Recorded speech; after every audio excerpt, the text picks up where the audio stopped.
ଖ୍ରୀଷ୍ଟରେ ଭାଇ ଏବଂ ଭଉଣୀମାନେ, ବର୍ତ୍ତମାନର ଭିଡ଼ିଓରେ ଆମେମାନେ କିଶୋର ସାର୍ଙ୍କର ଶେଷ ଦର୍ଶନ ଆମେମାନେ କରିବା। ବର୍ତ୍ତମାନ ଆପଣ ଯାହା ଦେଖୁଛନ୍ତି ଇଏ ହେଉଛି କିଶୋର ସାର୍ଙ୍କର ନିଜ ଗାଁ, ଯେଟା ଦେଖନ୍ତୁ ନିଜ ରୋଡ଼, ଆଉ କେମିତି ଗାଡ଼ି ଗୁଡ଼ିକ ସବୁ ଦୁଇ ସାଇଡ଼୍ରେ ଅଛି ଏପାଖେ ସେପାଖେ। ଆଉ ଏଇ ଗାଡ଼ିକୁ ଦେଖି ଆପଣ ଅନୁମାନ କରିପାରୁଥିବେ ଯେ କେତେ ଲୋକ ତାଙ୍କର ଅନ୍ତିମ କାର୍ଯ୍ୟକ୍ରମରେ ଯୋଗଦାନ କରିଥିବେ। ଦେଖନ୍ତୁ ପ୍ରିୟ ବନ୍ଧୁଗଣ, ଟିକେ ଦେଖନ୍ତୁ କେତେ ଲୋକମାନେ ଯୋଗଦାନ କରିଥିବେ। ତେବେ ଇଏ ହେଉଛି ତାଙ୍କର ଗାଁ।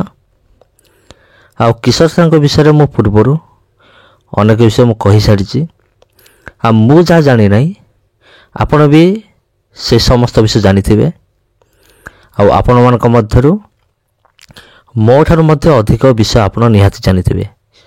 ଯଦି ଆପଣ କିଶୋର ସାର୍ଙ୍କ ସହିତ ଘନିଷ୍ଠ ଥାନ୍ତି, କିମ୍ବା ଯଦି ଆପଣ କିଶୋର ସାର୍ଙ୍କର ଗାଁର ଲୋକ ହେଇଥାନ୍ତି କିମ୍ବା ପାଖାପାଖି ଲୋକ ହେଇଥାନ୍ତି, ଆପଣ ତାଙ୍କ ବିଷୟରେ ମୋଠୁ ଅଧିକ ବିଷୟ ଜାଣିଥିବେ।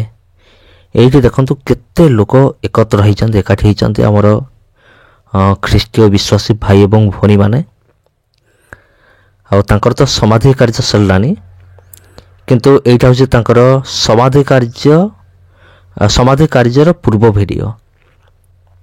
ଯେତେବେଳେ ଡାକ୍ତର ତାଙ୍କୁ ମୃତ ବୋଲି ଘୋଷଣା କଲେ ଏବଂ ତାପରେ ଯେତେବେଳେ ତାଙ୍କର ବଡ଼ିକୁ ଯେତେବେଳେ ନିଆଗଲା ତାଙ୍କର ଘରକୁ, ସେତେବେଳେ କ'ଣ ହେଇଥିଲା, ଯେତେବେଳେ ବଡ଼ିକୁ ନିଆଗଲା ସେତେବେଳେ ଖୁବ୍ ଯତ୍ନର ସହିତ ନିଆଯାଇଥିଲା। କିନ୍ତୁ ଏଇଟା ହେଉଛି ତା ପୂର୍ବ ଭିଡ଼ିଓ। ଆଉ ଏମିତି ଏକ ଆମ୍ବୁଲାନ୍ସରେ ଦେଖନ୍ତୁ, ଏଇଟା ହେଉଛି ଆମ୍ବୁଲାନ୍ସ। ଆଉ ଏଇଠି ତାଙ୍କର ମର ଶରୀର ତାଙ୍କ ଘରେ ପହଞ୍ଚିଥିଲା। ଏଇଟା ହେଉଛି ତାଙ୍କର ଘର ପାଖାପାଖି। ଦେଖନ୍ତୁ କେତେ ଲୋକ ତାଙ୍କୁ ପ୍ରେମ କରୁଥିଲେ, ଆଉ କେତେ ଲୋକ ତାଙ୍କୁ ସମ୍ମାନ ଦେଉଥିଲେ।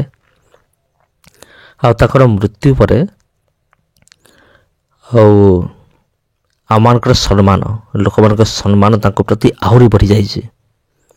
ଟିକେ ଆପଣ ଦେଖିପାରୁଥିବେ, ଏଇଟା ହେଉଛି କଫିନ୍ ବକ୍ସ, ଯେଉଁଟାକି ତିଆରି କରାଯାଉଛି। ତାଙ୍କ ଶରୀରକୁ ଏଇଠି ରଖାହେବ, ରଖିକି ତାକୁ ସେଇ କଫିନ୍ ବକ୍ସକୁ ନିଆହେବ ସମାଧି ନିକଟକୁ, ଯେଉଁଠି ସମାଧି ଦିଆହେବ ସେଇ ଜାଗାରେ। ଆଉ ଏଠାରେ ଅନେକ ପାଳକ ପ୍ରଚାରକମାନେ ଆସନ୍ତି, ଅନେକ ବିଶ୍ୱାସିନୀ ଭାଇ ଭଉଣୀମାନେ ଏଠି ଅଛନ୍ତି, ଆପଣ ଦେଖିପାରୁଥିବେ। ତେବେ ପ୍ରିୟ ବନ୍ଧୁଗଣ, ଆଉ ଅଧିକ ମୁଁ କ'ଣ କହିବି, ଇଏ ହେଉଛି ତାଙ୍କ ମାଆ, ଯିଏକି କାନ୍ଦୁଛନ୍ତି। ଆଉ ଯାହାହେଲେ ବି ସେ ତାଙ୍କର ଜନ୍ମ କଲା ମାଆ, ଜନ୍ମ ଦେଇଥିଲେ ନିଜ ପୁତ୍ରଙ୍କୁ, କିନ୍ତୁ ମାଆଙ୍କର ବିଦାୟ ହେବା ପୂର୍ବରୁ ପୁତ୍ର ଚାଲିଗଲେ ଜଗତରୁ। ପରମେଶ୍ୱରଙ୍କ ଇଚ୍ଛା ଥିଲା ଯେହେତୁ ମାଆ ନିହାତି କାନ୍ଦିବେ। ଆଉ ଏଠାରେ ଅନେକ ଅଛନ୍ତି, ଦେଖନ୍ତୁ ଅନେକ ଭାଇ ଭଉଣୀମାନେ ଫଟୋ ଉଠାଉଛନ୍ତି, ଭିଡ଼ିଓ ମଧ୍ୟ ତିଆରି କରୁଛନ୍ତି ଏହି ପ୍ରୋଗ୍ରାମର।